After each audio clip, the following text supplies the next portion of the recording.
Assalamualaikum warahmatullahi wabarakatuh. Bagaimana kabarnya? Semoga tetap sehat dan harus tetap semangat ya, walaupun pembelajaran hari ini masih harus dari rumah. Baiklah, untuk materi kita hari ini, kita sudah memasuki bab yang kedua, yaitu menumbuhkan kesadaran terhadap Undang-Undang Dasar Negara Republik Indonesia tahun 1945. Nah, namun sebelum kita masuki materi kita pada hari ini, kita buka dulu dengan bacaan basmalah bersama-sama. Bismillahirrohmanirrohim. Kalau untuk bab yang pertama kemarin kita membahas tentang Pancasila, baik dari fungsi, kedudukannya maupun arti pentingnya. Nah, kalau di bab yang kedua ini kita akan membahas tentang Undang-Undang Dasar Negara Republik Indonesia tahun 1945. Tujuan pembelajaran diharapkan kalian setelah mempelajari materi bab yang kedua ini mampu memahami kedudukan dan fungsi Undang-Undang Dasar Negara Republik Indonesia tahun 1945 dan juga memiliki keterampilan dalam menyajikan hasil kajian isi pembukaan Undang-Undang Dasar Negara Republik Indonesia tahun 1945. Untuk materi pada bab yang kedua ini terdiri dari 4 subbab, yakni A. Kedudukan dan makna pembukaan Undang-Undang Dasar Negara Republik Indonesia tahun 1945. Yang B. Kedudukan dan fungsi Undang-Undang Dasar Negara Republik Indonesia tahun 1945. Subbab yang C. Peraturan perundang-undangan dalam sistem hukum nasional. Dan materi yang terakhir di bab kedua adalah melaksanakan dan mempertahankan Undang-Undang Dasar Negara Republik Indonesia tahun 1945. Untuk hari ini kita akan membahas subbab yang A, yakni kedudukan dan makna pembukaan Undang-Undang Dasar Negara Republik Indonesia tahun 1945. Nah, sebelum kita masuki materi, kita harus tahu dulu nih arti kata konstitusi. Ada yang pernah dengar kata konstitusi? Ada yang tahu konstitusi itu apa? Konstitusi adalah hukum dasar atau aturan dasar yang dijadikan pegangan atau pedoman dalam penyelenggaraan suatu negara. Jadi, karena konstitusi ini adalah hukum dasar, jadi setiap negara harus memiliki konstitusi. Nah, kata konstitusi ini dalam bahasa Inggris biasa disebut constitution. Kalau dalam bahasa Belanda disebut konstitusi, sedangkan dalam bahasa Latin disebutnya constituante. Konstitusi ini dalam bentuknya dibedakan atas dua ya. Yang pertama tertulis, yang kedua tidak tertulis. Konstitusi yang tertulis itu apa? Konstitusi yang tertulis adalah konstitusi yang dituangkan dalam bentuk dokumen formal, di mana ini biasanya dijadikan buku atau kitab. Nah, kalau di Indonesia itu adalah Undang-Undang Dasar Negara Republik Indonesia tahun 1945. Sedangkan konstitusi yang tidak tertulis itu biasanya disebut konvensi. Nah, konvensi itu apa? Konvensi adalah aturan-aturan yang timbul dan terpelihara dalam praktik penyelenggaraan negara. Kalau tadi yang tertulis ada bentuk dokumen formalnya, kalau yang tidak tertulis tidak ada bentuk dokumen formal. Jadi ini hanyalah kebiasaan dalam penyelenggaraan ketatanegaraan yang bisa juga dijadikan sebagai hukum dasar. Kalau di Indonesia contohnya adalah pidato kenegaraan presiden setiap tanggal 16 Agustus. Baik, kita memasuki materi kita yang pertama, yakni kedudukan pembukaan Undang-Undang Dasar Negara Republik Indonesia tahun 1945. Undang-Undang Dasar merupakan sebagian hukum dasar yang tertulis. Sebagai hukum dasar, Undang-Undang Dasar Negara Republik Indonesia tahun 1945 merupakan sumber hukum bagi peraturan perundang-undangan dan merupakan hukum tertinggi dalam tata urutan peraturan perundang-undangan. Jadi kalau di Indonesia ini terdapat tata urutan peraturan perundang-undangan. di mana itu mengurutkan peraturan perundang-undangan dari yang tertinggi sampai yang terendah. Ini akan kita bahas lebih lanjut besok pada bab yang ketiga. Jadi, tata urutan peraturan perundang-undangan di Indonesia itu yang paling tinggi adalah Undang-Undang Dasar Negara Republik Indonesia tahun 1945. Nanti di bawahnya ada ketetapan MPR, kedudukan yang ketiga nanti ada undang-undang peraturan pemerintah pengganti undang-undang.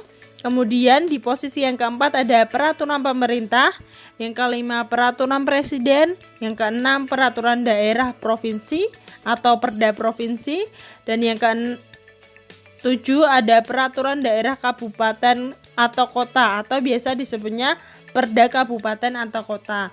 Nah, karena posisi UUD tadi berada di paling atas, maka peraturan perundang-undangan yang berada di bawah UUD tadi posisinya harus sesuai dengan UUD atau bersumber dari UUD. Jadi tidak boleh bertentangan dengan Undang-Undang Dasar Negara Republik Indonesia tahun 1945 karena posisinya berada di yang paling atas atau merupakan hukum tertinggi.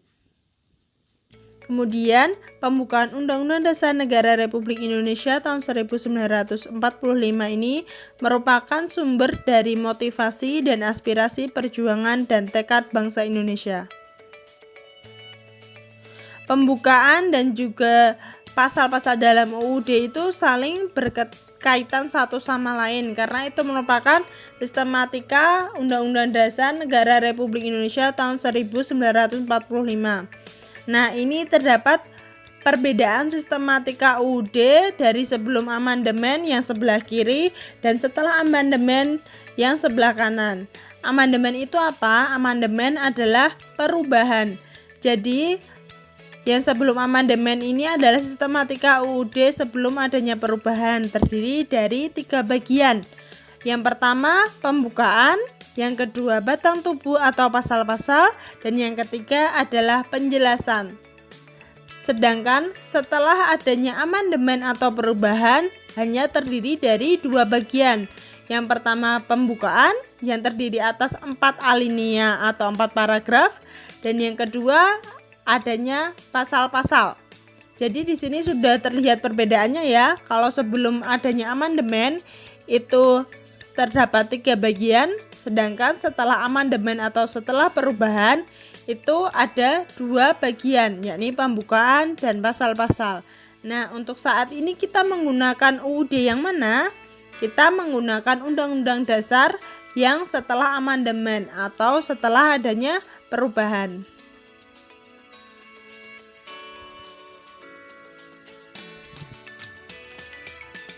Materi kita yang kedua yaitu hubungan proklamasi dan pembukaan Undang-Undang Dasar Negara Republik Indonesia tahun 1945. Di sini ada yang masih ingat bunyi proklamasi itu seperti apa? Harus ingat ya, karena proklamasi itu cuma pendek. Jadi bunyi proklamasi adalah proklamasi kami bangsa Indonesia dengan ini menyatakan kemerdekaan Indonesia. Hal-hal yang mengenai pemindahan kekuasaan dan lain-lain diselenggarakan dengan cara seksama dan dalam tempo yang sesingkat-singkatnya. Jakarta, 17 Agustus 1945. Atas nama bangsa Indonesia, Soekarno-Hatta. Jadi dalam teks proklamasi kemerdekaan tadi ada 2 kalimat ya. Jadi memuat 2 hal pokok, yaitu pernyataan kemerdekaan bangsa Indonesia dan juga kalimat yang kedua mengenai tindakan yang harus segera dilakukan dengan pernyataan kemerdekaan tadi. Nah, sedangkan kalau di alinea pembukaan UUD yang pertama itu merupakan bentuk keteguhan dan tekad bangsa Indonesia untuk menegakkan kemerdekaan dan menentang penjajahan.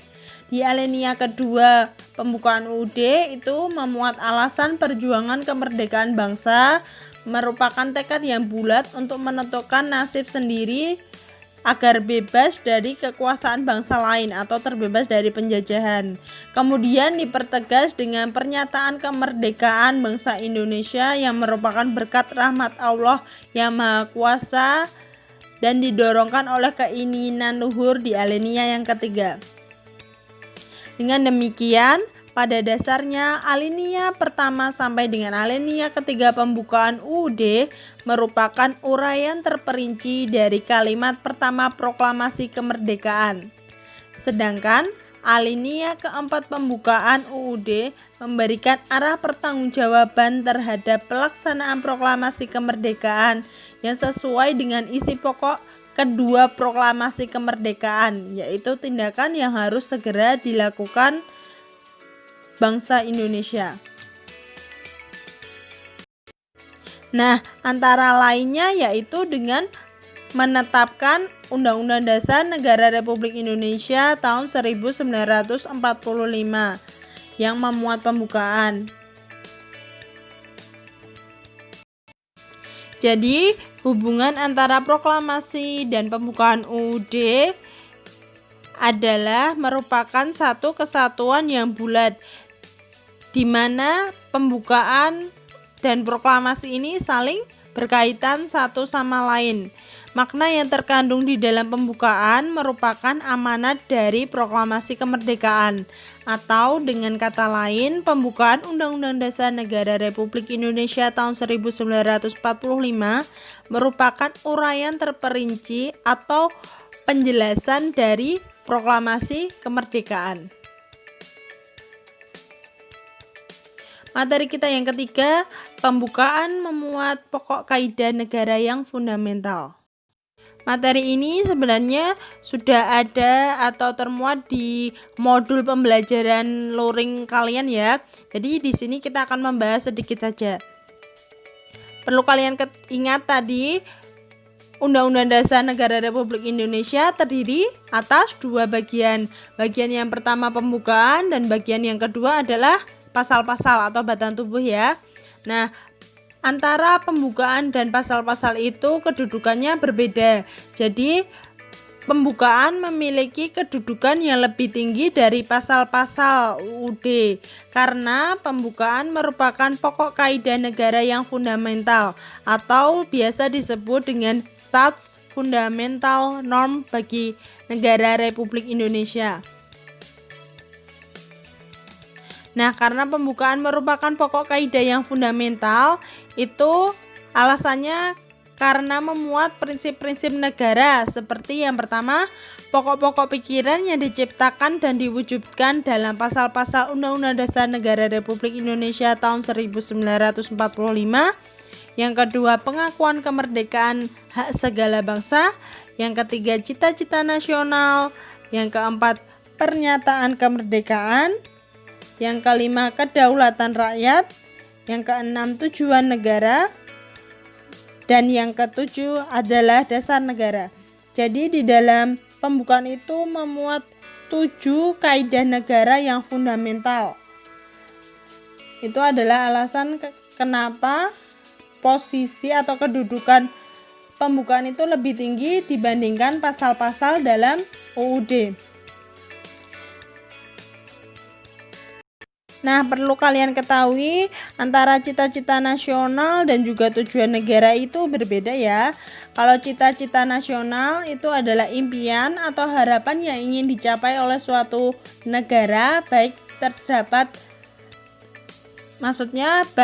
terhadap keadaan rakyatnya maupun dengan negara lain. Sedangkan kalau tujuan negara itu merupakan pedoman atau arah langkah suatu negara dalam mencapai hal tertentu. Baik, nanti setelah ini kita tampilkan pembukaan UUD, nanti bisa dicermati mana yang pengakuan kemerdekaan, mana yang cita-cita nasional, mana yang pernyataan kemerdekaan, kedaulatan rakyat, tujuan negara maupun dasar negara. Nah, ini adalah pembukaan Undang-Undang Dasar Negara Republik Indonesia tahun 1945. Misal ini tidak jelas, mungkin kalian bisa membuka modul pembelajaran yang luring kemarin, atau bisa juga dari buku paket juga ada ya. Jadi tadi yang pertama kan memuat pernyataan kemerdekaan ialah hak segala bangsa. Nah, pernyataan itu termuat di dalam alinea atau paragraf pertama pembukaan. Kemudian ada juga cita-cita nasional. Nah, cita-cita nasional itu yang mana? Cita-cita nasional adalah yang merdeka, bersatu, berdaulat, adil, dan makmur. Cita-cita nasional ini termuat di dalam alinea kedua. Sedangkan pernyataan kemerdekaan itu termuat di alinea ketiga pembukaan. Kalimatnya, maka rakyat Indonesia menyatakan dengan ini kemerdekaannya. Sedangkan untuk alinea keempat pembukaan UD itu memuat tujuan negara, kedaulatan rakyat, dan juga dasar negara. Nah, tujuan negara itu yang mana? Tujuan negara itu ada 4 ya. Yang pertama, melindungi segenap bangsa Indonesia dan seluruh tumpah darah Indonesia. Yang kedua, memajukan kesejahteraan umum. Yang ketiga, mencerdaskan kehidupan bangsa. Dan yang keempat, ikut melaksanakan ketertiban dunia yang berdasarkan kemerdekaan, perdamaian abadi, dan keadilan sosial. Sedangkan kalau yang kedaulatan rakyat itu kalimatnya yang terbentuk dalam suatu susunan negara Republik Indonesia yang berkedaulatan rakyat. Kedaulatan rakyat itu berarti kekuasaan tertinggi berada di tangan rakyat. Nah, sedangkan kalau dasar negara itu udah tahu ya, dasar negara adalah Pancasila. Pancasila itu termuat di kalimat terakhir pada paragraf keempat atau alinea keempat pembukaan UD. Terdiri dari 5, yakni ketuhanan yang Maha Esa, kemanusiaan yang adil dan beradab, persatuan Indonesia, kerakyatan yang dipimpin oleh hikmat kebijaksanaan dalam permusyawaratan perwakilan, serta dengan mewujudkan suatu keadilan sosial bagi seluruh rakyat Indonesia. Nah, kalau di warna kayak gini udah jelas ya, udah tahu bedanya mana yang pernyataan kemerdekaan ialah hak segala bangsa, mana cita-cita nasional, yang mana pernyataan kemerdekaan dari rakyat Indonesia, mana yang tujuan negara, dan juga dasar negara. Jadi di sini udah jelas perbedaan dan kalimatnya yang mana saja. Selanjutnya, makna alinea pembukaan Undang-Undang Dasar Negara Republik Indonesia tahun 1945. Alinea pertama mengandung makna dalil objektif dan juga dalil subjektif. Dalil objektif yaitu kalimatnya bahwa penjajahan di atas dunia harus dihapuskan karena tidak sesuai dengan peri kemanusiaan dan peri keadilan, dan kemerdekaan merupakan hak asasi manusia semua bangsa di dunia. Jadi dalil ini menjadi alasan bangsa Indonesia untuk berjuang memperoleh dan mempertahankan kemerdekaan, serta membantu perjuangan bangsa lain yang masih terjajah untuk memperoleh kemerdekaan.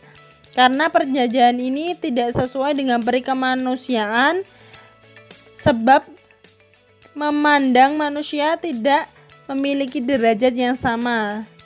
Penjajahan bertindak sewenang-wenang terhadap bangsa dan manusia lain. Kemudian di alinea pertama ini juga mengandung dalil subjektif, yaitu aspirasi bangsa Indonesia untuk melepaskan diri dari penjajahan. Bangsa Indonesia telah berjuang selama ratusan tahun untuk memperjuangkan kemerdekaan Indonesia. Perjuangan ini didorong oleh penderitaan rakyat Indonesia selama penjajahan dan kesadaran akan hak sebagai bangsa untuk merdeka. Perjuangan juga didorong keinginan supaya berkehidupan yang bebas, maka rakyat Indonesia menyatakan kemerdekaan Indonesia seperti yang ditegaskan dalam alinea ketiga pembukaan Undang-Undang Dasar Negara Republik Indonesia tahun 1945.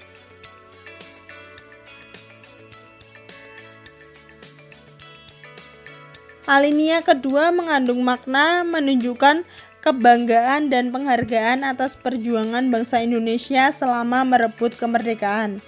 Alinea kedua menunjukkan ketepatan dan ketajaman penilaian bangsa Indonesia. Perjuangan bangsa Indonesia telah mencapai tingkat yang menentukan, bahwa momentum yang telah dicapai harus dimanfaatkan untuk menyatakan kemerdekaan, dan juga kemerdekaan harus diisi dengan mewujudkan negara Indonesia yang merdeka, bersatu, berdaulat, adil, dan makmur.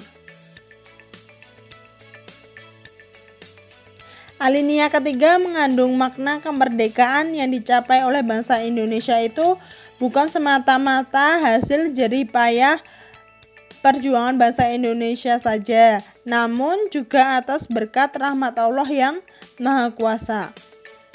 Sedangkan alinea yang keempat mengandung yang pertama tujuan negara yang akan diwujudkan oleh pemerintah negara, ya ada 4 tadi ya. Yang kedua ketentuan diadakannya Undang-Undang Dasar. Yang ketiga bentuk negara, yaitu bentuk republik yang berkedaulatan rakyat. Dan yang keempat adanya dasar negara, yaitu Pancasila.